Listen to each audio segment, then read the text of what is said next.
Vous regardez Reflet d'Afrique Télévision, mesdames et messieurs, bonsoir et bienvenue sur la chaîne qui préserve nos valeurs. Nous sommes heureux de vous savoir à bord de la capsule des sports et pour analyser les rencontres qui s'enchaînent dans le cadre de ce championnat d'Afrique des Nations 2020 qui se joue en 2021 ici au Cameroun. Je reçois Savio Ngassa, journaliste, et celui qui fait son entrée dans l'arène ce jour, c'est Martin Evina, Ndongo, analyste sportif, avec qui je me tourne pour souhaiter certainement la bienvenue.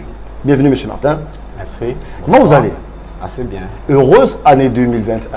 Merci, meilleur à vous. Et donc nous réussissons de vous recevoir dans la capsule des sports. Merci. Avez-vous, rentrons de plein pied dans cette édition du sport, dans la capsule des sports. Vous avez les capsules? Bien sûr. Ok, commençons par cette première. Comment vous avez trouvé le match qui a opposé le Cameroun au Burkina Faso? Globalement, les Lions ont fait ce qu'il fallait, c'est-à-dire ils ont assuré la qualification. C'est ce qu'on avait demandé, c'était l'un des objectifs fixés à signer au coach Tongombile, parce qu'en 2018, voyez-vous, on n'est pas sorti des poules. Donc d'emblée, on dira bravo Lions de s'être qualifié. Mais maintenant la prestation des Lions a été... Ils nous ont servi un football hier qui n'était pas du tout à la hauteur des attentes du public. Vous êtes certainement ce monsieur qui analyse le sport en permanence, vous êtes au contact des joueurs, vous lisez l'actualité sportive. Certainement, il veut vous suivre de vive voix. Vous, en tant que Camerounais et analyste sportif, êtes-vous satisfait de cette prestation? Ma réponse sera mitigée parce que nous sommes dans une compétition et l'essentiel c'est d'engranger le maximum de points. Nous avons 6 finales à jouer. Nous en avons déjà traversé l'étape de 3. Les 3 premières finales sont passées. Oui. Donc de ce point de vue, je suis satisfait de ce que les Lions ont produit, de la combativité de l'équipe, de l'engagement. D'accord. Oui, mais maintenant sur les aspects technico-tactiques, c'est à ce niveau-là que nous avons beaucoup de choses. On y reviendra. Permettez-moi également de saluer et de souhaiter la bienvenue à un autre qui a déjà le mot à la bouche. Il s'agit bien entendu de Savio Ngassa, qui avait nous depuis un moment déjà sur ce plateau pour analyser, discuter et échanger autour des prestations des différentes équipes qui s'enchaînent dans ce champ, entendez par la championnat d'Afrique des Nations 2020, c'est en 2021. Savio Ngassa, bonsoir. Bonsoir Eric, bonsour à tous les téléspectateurs de Reflet d'Afrique et aux inconditionnels bien sûr de la capsule de sport. Pour moi c'est un moment important d'être là pour décapsuler ce qui paraît flou.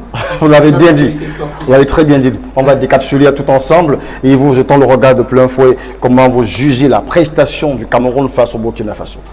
Bah écoutez, c'est une prestation des Lions indomptables dont on le sait, ils sont en train de nous habituer à ça, à savoir déjà les matchs nuls. C'est vrai que lors du précédent match, on a vu une équipe quand même qui a gueulé, mais qui a marqué un but. Mais hier, on a pratiquement gueulé, mais ça n'a rien donné parce que au niveau du front de l'attaque et côté statistique, ça a donné 0 but marqué. Mais l'objectif qui était la qualification, bien sûr, pour les quarts de finale, il est atteint. Maintenant, on aura forcément beaucoup à dire, en tout cas sur cette rencontre-là qui s'est déroulée hier au stade Amadou Ahidjo. C'est vrai aussi qu'en face, on avait le Burkina Faso qui a manqué seulement aussi de baraka devant les buts, qui n'était pas tranchant comme lors de sa précédente sortie face au Mali, et surtout un très bon Achou Kirido. Voilà les 3 premiers points pour moi. Comme on dit, l'essentiel c'est les 3 points. D'accord. Voilà, nous reviendrons parce qu'il faut bien qu'on aille en profondeur sur cette analyse-là pour savoir si véritablement le Cameroun a suscité la laine de tous les Camerounais. Est-ce que ça rassure? Est-ce que parce qu'on a eu 3 points, on est content? On n'a rien à se reprocher, ou alors on a réalisé le coup de midi, le coup de maître avec vous, M. Martin Evina Ndongo. Quand on regarde donc cette sélection depuis le premier match jusqu'au dernier match, est-ce qu'on n'a rien à se reprocher? Est-ce que Martin Tongombile a fait ce qu'il fallait? Est-ce que on n'a pas vu un Jacques Jean dans la sélection? On a aperçu comme ça le côté du coach en dehors de la pelouse. On a vu des joueurs à un moment donné jouer en trop individuel. Est-ce que ce Cameroun rassure? Est-ce qu'on n'a pas malgré ce qui a été fait, des questions à se poser? Je commencerai. Quand on regarde le jeu qui s'est passé, on a vu quand même un Burkina Faso qui a mis un pressing fort. Est-ce que le Cameroun n'a pas subi la partie? Non, le Cameroun a subi la partie, mais il faut dire aussi à nos téléspectateurs que c'était un vrai match de compétition. Le Cameroun qui, avec un point, se qualifiait et le Burkina qui avait tout intérêt à faire le jeu, à mettre la pression, c'était attendu dans le jeu. Je me dis que dans le plan de jeu, le plan de jeu du coach Tongo-Pile et de son staff, on était préparé à ça, c'est-à-dire on allait contenir les assauts des Burkinabés, rester posé et peut-être mettre un but tueur à cette équipe du Burkina Faso. Maintenant, quand on regarde la composition de l'équipe d'hier, on se rend rapidement compte qu'elle n'est pas la même que celle du dernier match face, je dirais, au Mali. Et elle ne ressemble même pas à celle du premier match face au Zimbabwe. Donc, globalement, si on fait les chiffres, le coach Tongo-Pile a utilisé 23 joueurs déjà. Donc, ça prouve quand même qu'il a une profondeur et il fait confiance à tous ces gars. Nous avons par exemple Manikro Ndakmo, qui était non seulement réserviste, maintenant il se retrouve dans la liste des titulaires. Donc, si on va faire compartiment par compartiment, je dirais que l'équipe du Cameroun a déjà une assise. C'est la base défensive, c'est-à-dire le gardien et les 4 défenseurs. Je pense que c'est sur cette base défensive que le coach de Tongo-Pile mise. Mais cependant, quand même, on reproche au Cameroun de ne pas être réaliste dans ses offensives, dans son attaque. On trouve qu'elle pêche beaucoup. C'est vrai, on salue les prouesses de Acho, on salue les prouesses de Tamingombe, on salue les prouesses de Mbanga, qu'on commence à faire briller de mille feux. Mais à l'attaque, on a l'impression que quand on met le pressing par les ailes, on n'arrive jamais à concrétiser que quelque part, il y a pas un travail à faire à ce niveau-là. Non, c'est même là où il y a tout le travail. À quoi ça sert de construire un jeu et arriver ne pas le concrétiser? Parce qu'on a quand même vu une action de match, de but, où un jeu camerounais a eu une balle de but sur les pieds devant le gardien burkinabé et il n'a pas pu décoller son pied du sol. C'est justement le gros problème de l'équipe du Cameroun. Quand on réussit à arriver à que les milieux de terrain, notamment Onkine ou Tchente, réussissent à trouver les attaquants, on n'a pas la vista, on n'a pas le sang-froid devant les buts parce que Ngona Tchati a eu une occasion où normalement ça faisait 1-0. Exactement, voilà. Ngona Tchati a eu cette occasion-là, il ne l'a pas mis au fond. Il a écrasé, malheureusement il a écrasé sa frappe et ça me rappelle également les frappes et les occasions manquées d'Ako Asomo, qui dribble, qui fait tout le geste, mais au dernier geste, ça ne passe pas. Donc je me dis, pour l'avenir et pour les autres matchs qui nous attendent, je pense que le coach Tongo-Pile et tout son staff qui sont déjà arrivés à Douala, on doit travailler au niveau de la finition. Parce que globalement, le bloc équipe, il est en place. Jusque la colonne des 2 défenseurs, des 2 axiaux et des 2 demi-défensifs de coton tient la route jusqu'à ce moment. Est-ce que quelque part il y a aussi trop de pression? Est-ce que les jeunes ne jouent pas avec beaucoup de pression parce qu'il se dit dans les couloirs, dans les chaumières, qu'on reçoit la visite des anciens joueurs de football camerounais qui viennent un peu faire le processus? C'est vrai, c'est bon d'avoir le soutien de ses aînés, de ses pairs, mais c'est quelque part les jeunes ne portent pas ça trop sur eux et au moment de concrétiser les ballons, à un moment donné, on loupe parce qu'on rêve un peu trop. Oui, il faut, ça c'est indéniable. Il faut dire que ces gars ont la pression, ça se voit. Et normalement, cette pression devait les motiver, ça devait être un carburant pour eux d'en découdre.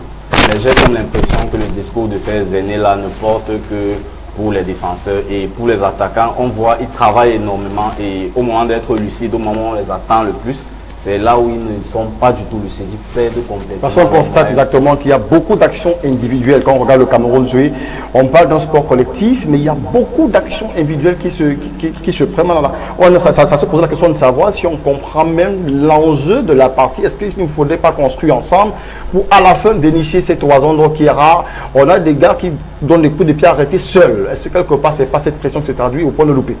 Non, moi je suis tout à fait d'accord avec vous. Je suis tout à fait d'accord avec vous parce que les quelques occasions que nous avons pu avoir dans des dédoublements sur les côtés, sur le côté d'Andoulo, je me rappelle, et de Hassana Mamadou, on a vu que quand on essaye de jouer ensemble, quand on essaye aussi de jouer à la baballe, un peu ce tiki-taka, les joueurs, ils ne sont pas, on ne va pas dire qu'ils ne sont pas bons techniquement. Oui. Ils sont plutôt à l'aise sur ces phases de jeu, mais j'ai comme l'impression que nos circuits préférentiels ou nos schémas d'attaque ne sont pas encore maîtrisés par nos avançants. D'accord. Parce que vous allez vous rendre compte que Meillon a toujours été bien placé. Oui. C'est vrai, il n'a pas joué le match, mais il n'a jamais conclu. D'autant plus qu'il a été réclamé, il y a un Meillon qui a été réclamé. Il y a aussi un Christian Soga qui a été réclamé. Et beaucoup même dit que s'ils avaient été là, ils auraient certainement pu clore le match. Oui, raison pour laquelle je suis parfaitement d'accord avec mon copanéliste. Quand il dit que dans le plan de jeu de Ntungupile, apparemment on venait jouer le nul, on assurait l'essentiel. Parce que si vous regardez un peu la charnière centrale malienne, la charnière centrale burkinabé, et que ce soit la charnière centrale malienne, c'est des gars qui sont à 1,80, 1,85. Bien sûr. C'est des gars grand détail. Quand vous regardez le petit gabarit de Mani Kirondatmo, il ne peut pas nous garder un ballon. Or, Soga Brian l'a fait lors du premier match. Il a pesé sur cette défense. On aurait voulu le revoir. Au revoir même Yannick Jing qui a joué un bout de match lors du match d'ouverture. Voilà, on a voulu avoir ces grands gabarits là qui peuvent nous garder le ballon et permettre au bloc équipe maintenant de se retrouver dans la moitié de l'équipe adverse. Mais ça ne donne pas parce qu'on n'arrive pas à garder un ballon. À chaque fois qu'on veut intenter une action, vous voyez très rapidement que, et surtout le match d'hier, on avait un problème au niveau de l'impact. L'impact physique même, parce que si vous regardez tous nos gabarits, Ako c'est un petit gabarit, Manikio c'est un petit gabarit, de l'autre côté également, c'était toujours des petits gabarits. Il n'y avait que sur le plan offensif, Trent qui jouait derrière l'attaquant, qui pouvait un peu apporter cet impact-là. Donc, je suis parfaitement d'accord avec Savio. D'ailleurs, moi, je me pose une question. Yannick Dieng, où il est passé? Bon, allez poser la question au coach. Il a posé la question à Martin Ntungupile. Voilà quelqu'un qui aurait pu franchement nous apporter sur le plan offensif. Pour moi, ça devrait être l'une des flèches ou alors l'une des flèches secrètes de notre attaque. Mais malheureusement, je me demande où est-ce qu'il est passé.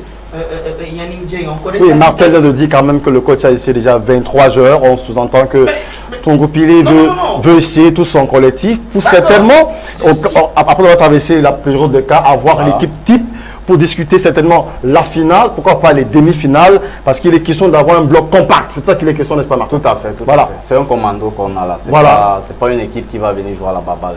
C'est 6 finales et il a constitué une section d'assaut. Donc, il faut vous dire que n'attendez pas ce beau football-là, on attend de l'efficacité. Je pense qu'hier, à la conférence de presse d'après-match, il vous a dit entre mieux jouer et être éliminé et ne pas bien jouer.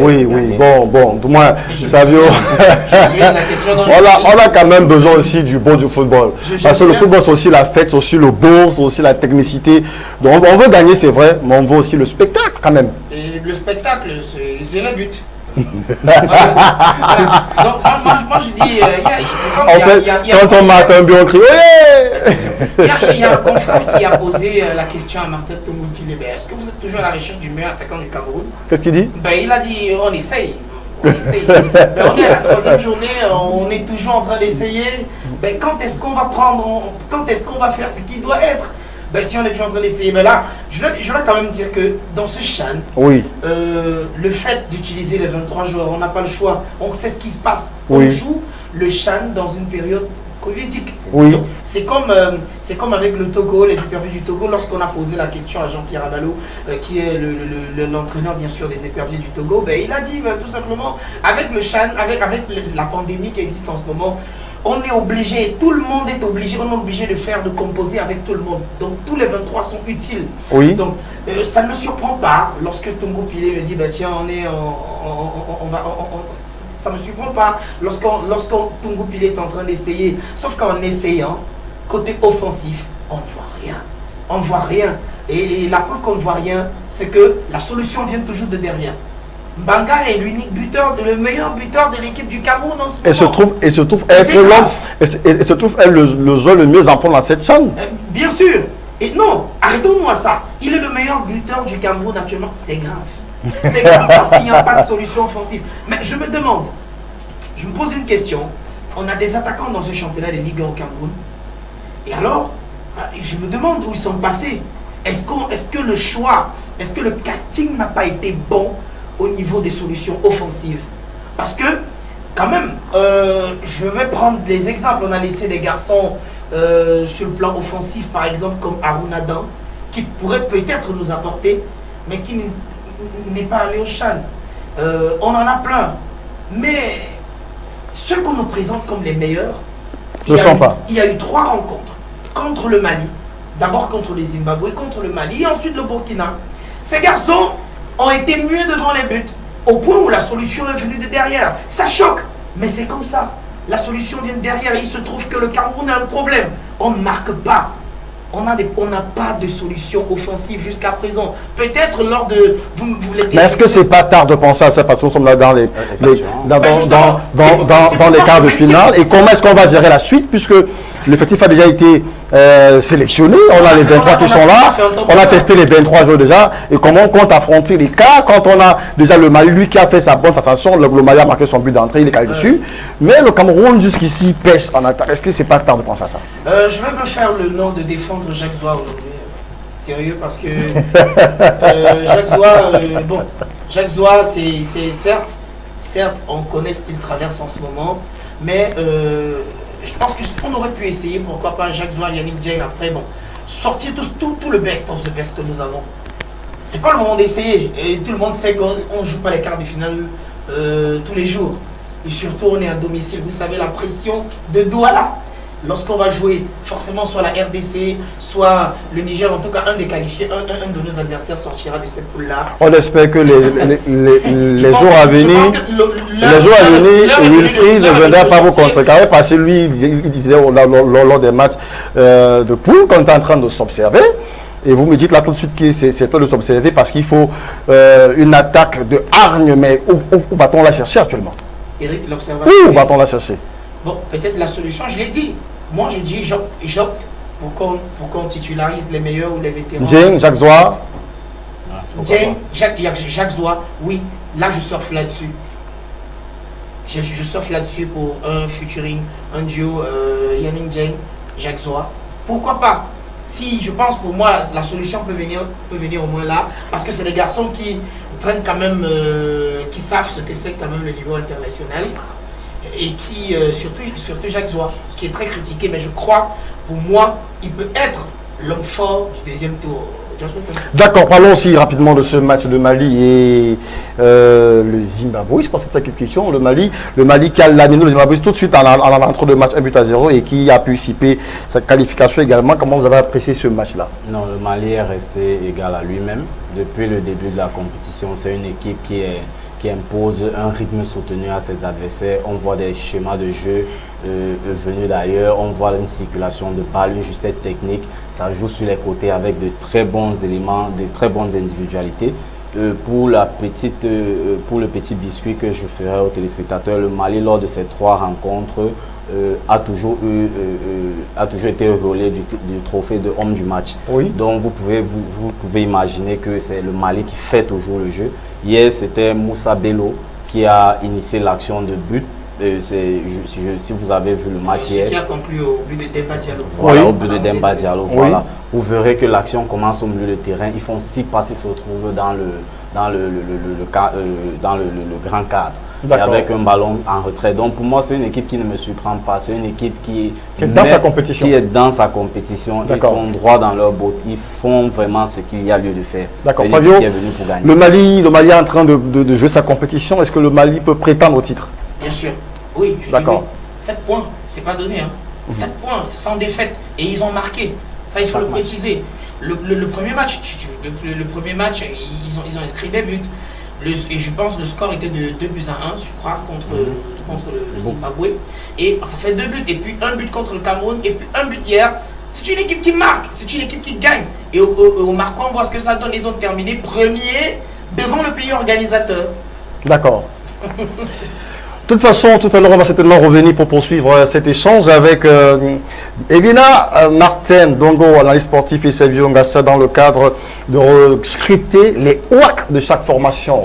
On a bonifié le Cameroun, on a vu comment le Cameroun a fait l'essentiel, la qualification pour les quarts de finale. On a également parlé du Mali qui est en jambes, mais quelles sont les zones d'ombre qui planent autour de chaque formation? On revient après cette transition.